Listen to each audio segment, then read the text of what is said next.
Merci tout le monde. Merci, Gary. Merci, Jean. Thank you, Jean. Gary, you are right. I am a friend of Scarborough. I could not be happier to be back here and with, in tow, oh, we can't see them, but they are there, an amazing group of Greater Toronto candidates, including, somewhere in the room, the great John McKay, who served this country. These are people who are working hard every day to fight for Scarborough, fight for Ontario, fight for Canada and Canadians. That's what we need. Look, Toronto's a place I used to call home, and a place that still feels like home to me because you are the heart of this great country. And Scarborough particularly embodies, I look at this room, what a room, what a room. I look at this room, and this is the extraordinary diversity and energy that makes Canada strong. People who have come from all over the world, themselves or their parents, grandparents, put down roots in our great country and literally have built Canada. People who come together when it matters most for your families, for your communities, and for your country, coming together when Canada needs you, and Canada needs you now. So I have a question. Who's ready? Who's ready? Who is ready? Who's ready to stand up for Canada? Who's ready? Who's ready to help Bill Blair and the Liberal Party win the most consequential election in our lifetimes?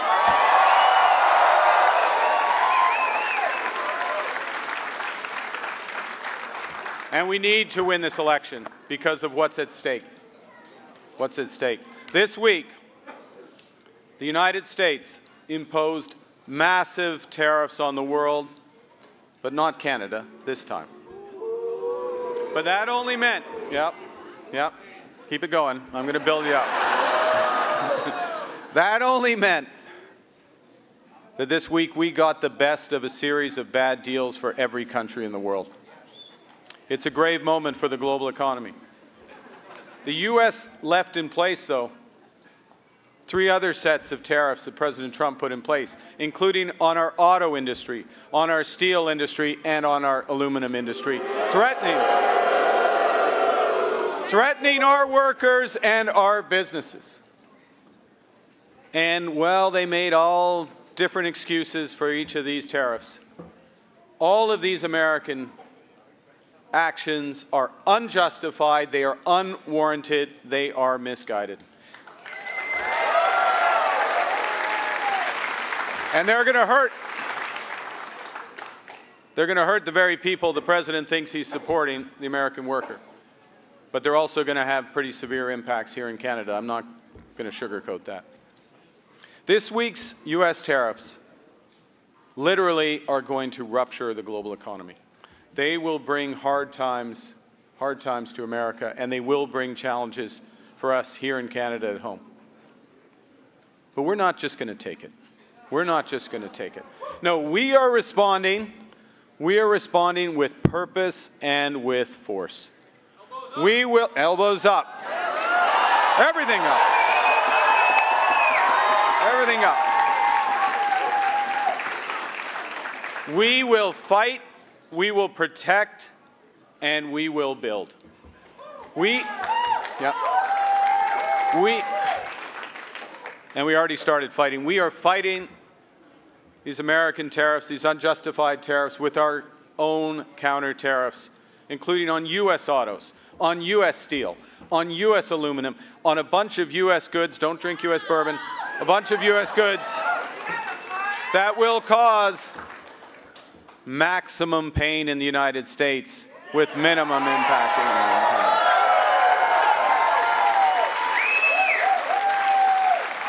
And we are protecting our workers. We're protecting our businesses that are most affected because we are taking every dollar from those tariffs that we collect, and we're giving it back to those workers and those businesses. Because that's what you do. That's what you do in Scarborough. That's what you do in Canada. You take care of your own when they're under pressure. Above all, what we're going to do is build Canada strong.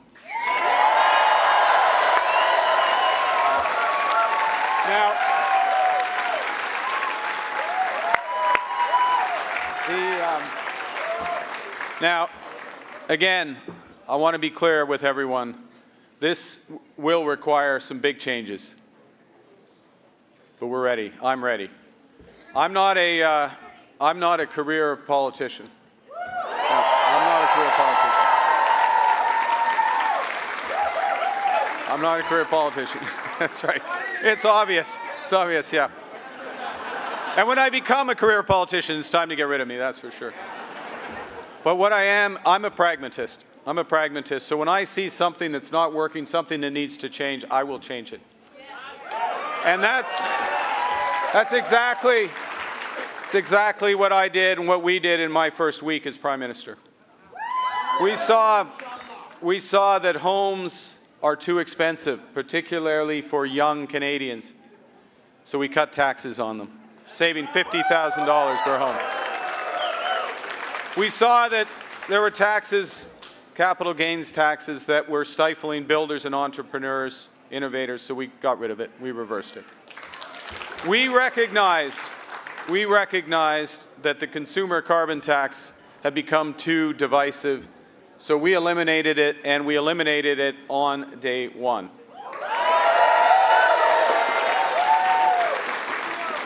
So if you're filling up your car this week, you would have seen a savings. You better have seen a savings. Let me know if you didn't. Let me know if you didn't, because we'll go after the gas company if they didn't. Up to 18 cents a litre at the pump. Nous avons élargi l'accès au régime canadien de soins dentaires pour que 5 millions de Canadiens et Canadiennes de plus puissent en bénéficier. 5 more million people with dental care in the first week. Nous avons renforcé nos relations commerciales avec l'Union européenne pour que notre économie soit moins dépendante des États-Unis. Who wants to be less dependent on the United States? I put hands up. Et pour protéger les Canadiens et Canadiennes, nous avons conclu une entente militaire avec l'Australie. Good people, the Australians, reliable. Et renforcer notre collaboration militaire avec la France et le Royaume-Uni. Et nous accélérons le développement de projets d'infrastructures majeurs en faisant du Canada une superpuissance des énergies vertes et traditionnelles. Et finalement, nous mettons fin au dédoublement des réglementations.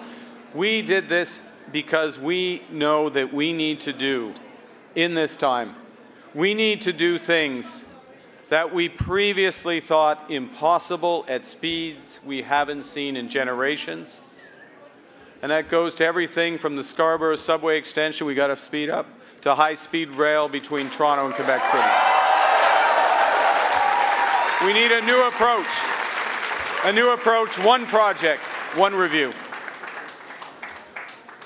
And because we need one Canadian economy, not 13, in the first week we agreed with all the premiers to eliminate barriers to trade and to labor mobility.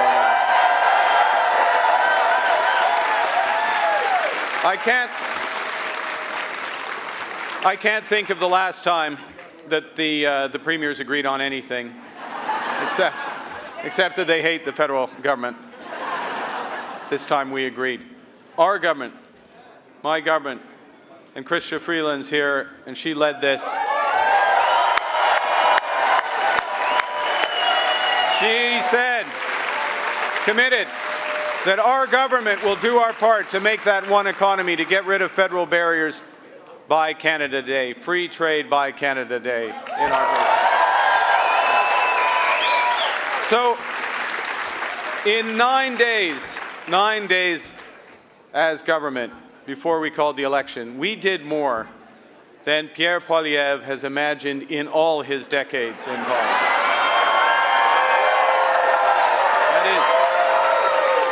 That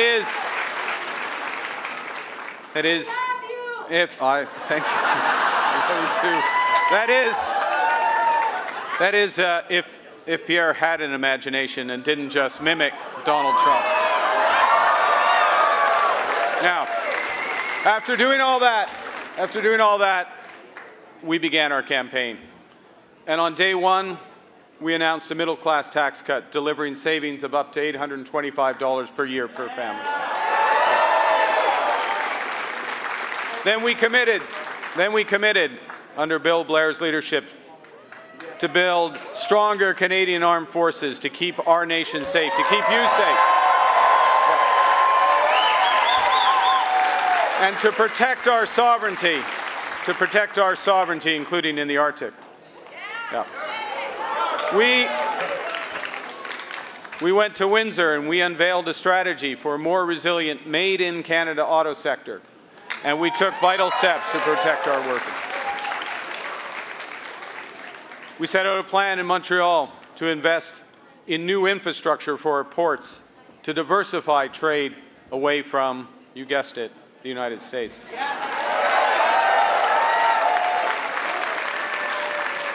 Earlier this week in Vaughan, we announced an ambitious new strategy to double, not increase, but to double the pace of new home construction over the course of the next decade.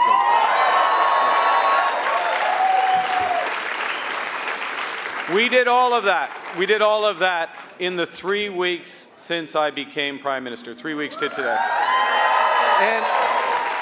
And I want you to think of what we could do together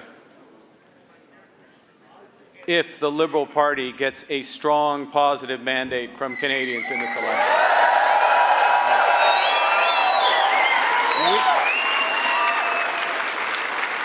We need that.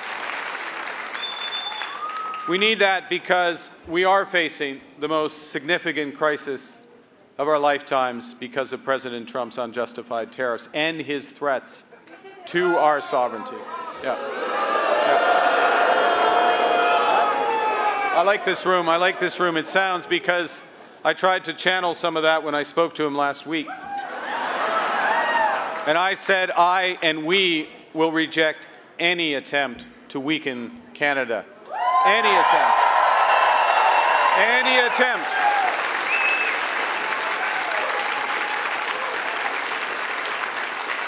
We're going to send Michael Coutu down to deal with them. We're going to send any attempt to break us so that America can own us.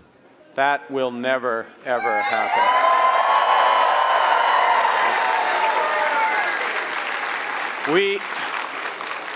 Look, it's tough. It's tough.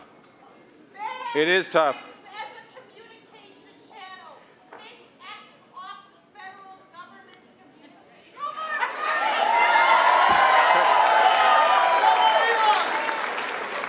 I think X is in the process of taking themselves off as a communication company. The market is on.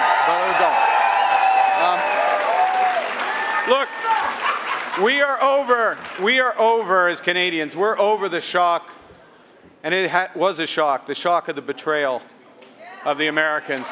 But we should never forget the lessons. We have to look out for ourselves. And the values in Scarborough, we have to look out for each other.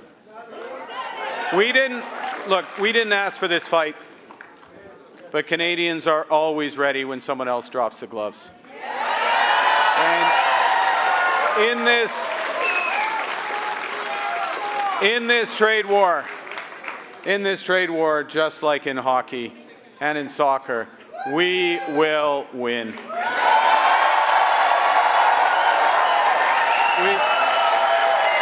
Right? Now, like many of you, hockey has played a big part in my life. I grew up with the values I learned on the ice, at the kitchen table, and in the classroom. My parents were teachers who stressed the importance of hard work, of supporting our community, and of caring for other people. My hockey coaches taught me to play hard, to be ambitious, and, because it's Canada, to be humble. I kept those values close when I was managing those crises in Canada around the world that Gary mentioned in his introduction.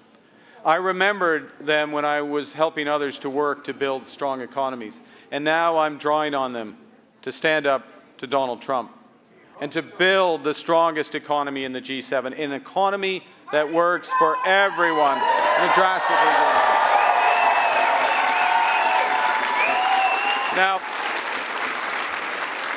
Now, Pierre Poilievre doesn't get any of this because, and I've seen this movie before around the world, there's a type of lifelong politician who worships at the altar of the free market, despite never having actually worked in the private sector, never having had to make a payroll. And they get this reflex, which is always to cut and destroy. Well, President Trump has a plan to try to divide and conquer. Pierre Poilievre's plan is to divide and be conquered. But this is no time for such divisive, angry politics, because negativity won't win a trade war. Negativity won't pay the rent or the mortgage. Negativity won't bring down the price of groceries. Negativity won't make Canada strong. And someone who believes that Canada is broken won't put Canada first. We will win this battle. We will win this battle if we are strong and united. Nous pouvons nous disputer au sujet de la politique. Nous pouvons nous disputer à propos de hockey. On peut être même un fan des Oilers à Scarborough. Si on parle en français rapidement. C'est un pays. Merci beaucoup. Merci beaucoup. C'est un pays libre. Mais quand il s'agit du Canada, nous sommes tous du même côté. Choisissons d'être forts. Un Canada fort. Look, it is our strength. What do the Americans want? They want our strength. They want our resources. They want our water. They want our land. They want our country. Make no mistake. Never. Never. Canada. Never. Never. That's right. Little message. Never. Never. Never. Because, you know why? You know why? Because Canada is not America. No. Look at this room. Canada is a mosaic. We are all Canadians. We are all distinct. America is a melting pot. In America, healthcare is a big business.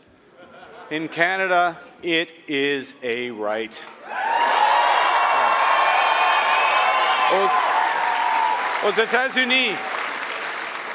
États-Unis, on ne reconnaît pas les différences. On ne reconnaît jamais les peuples autochtones. Et il n'y aura jamais de droit pour la langue française. Les États-Unis ne sont pas le Canada et le Canada n'en fera jamais, jamais partie des États-Unis. So we're all agreed we're not going to be part of the U.S. But the question is, what do we do? What do we do now? Fight. What do we do? Okay. One other thing. And build. No, we're in a situation where we got to distinguish between what we can change and what we can't. And it's not a big insight, but we can't change Donald Trump. We can't change Donald Trump.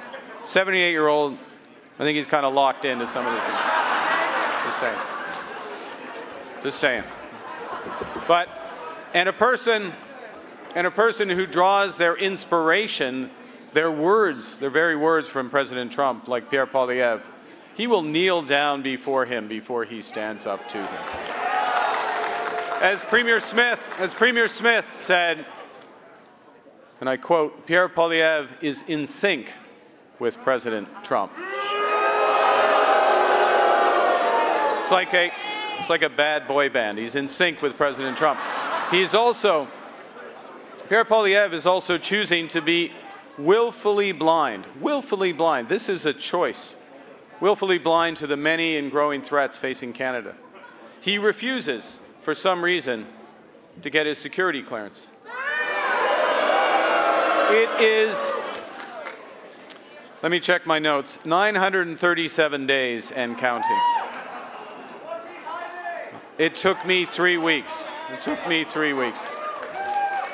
Pierre Poilievre, c'est la mauvaise personne au pire moment. Nous devons comprendre ce que nous pouvons et devons changer. Nous sommes maîtres chez nous. Nous pouvons contrôler notre destin économique. We can control our future, we can control our economic destiny by building millions of homes, by building Canada into an energy superpower, by building new trade corridors with reliable trading partners, by building the strongest economy in the G7. And that's what we're going to do. But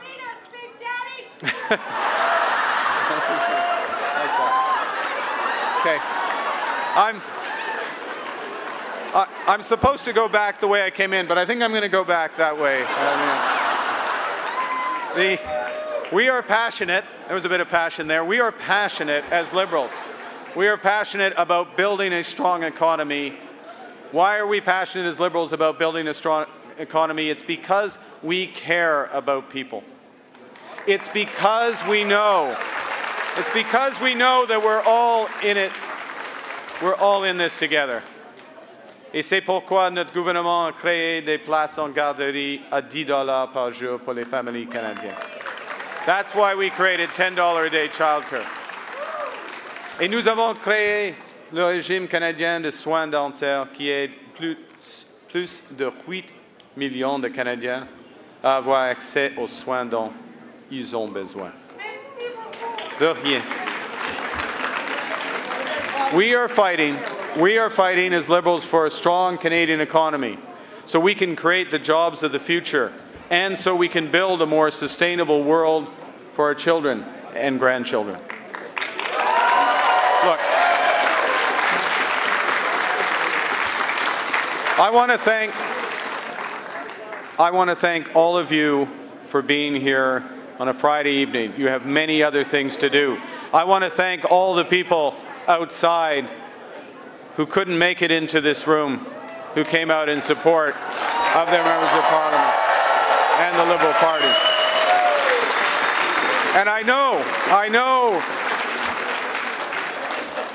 know that many of you don't usually do this. Many of you, this might be one of your first, if not your first, political rally. Yep, hands up for that, yep. And it's because the stakes are so high. And I admire that.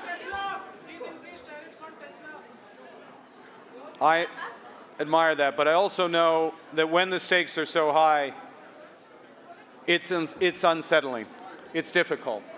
It's difficult for people. It's tough having this hangover. And last week, as an example of that, last week,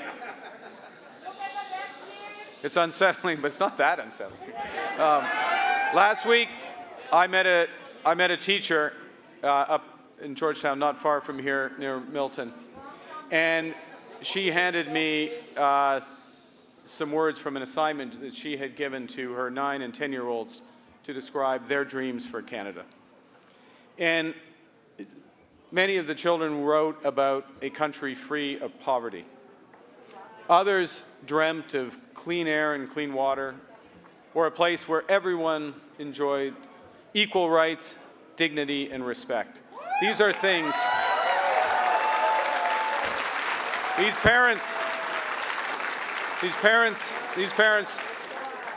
are teaching their children well. These are things we all want for ourselves. We all want for each other. These are things we as Liberals work for every day. But what struck me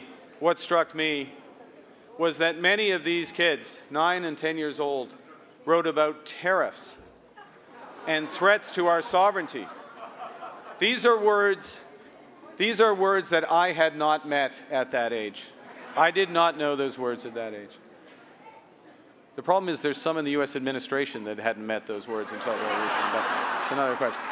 Anyways, but I'm gonna quote one of the children's letters, which said, and I quote, "I dream of a safe, a kind, and a clean Canada.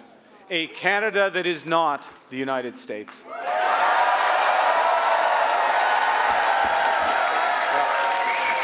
Our children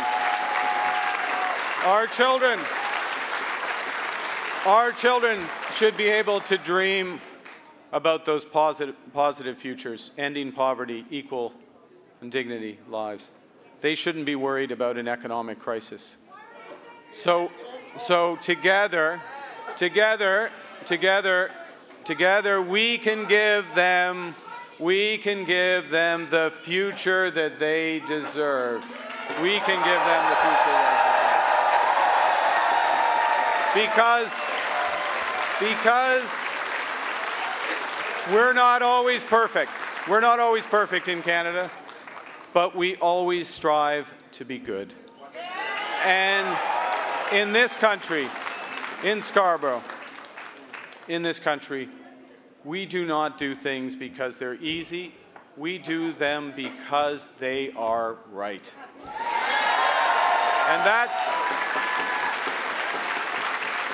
And that's why I'm standing before you tonight. Canada literally has given me everything: my family, my education, and my values.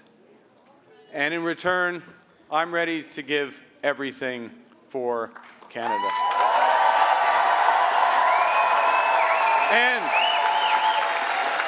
And to help me, let's do everything we can to send a strong group of GTA Liberals to Ottawa to join me so we can all build Canada strong. Merci beaucoup. Thank you very much. Vive le Canada.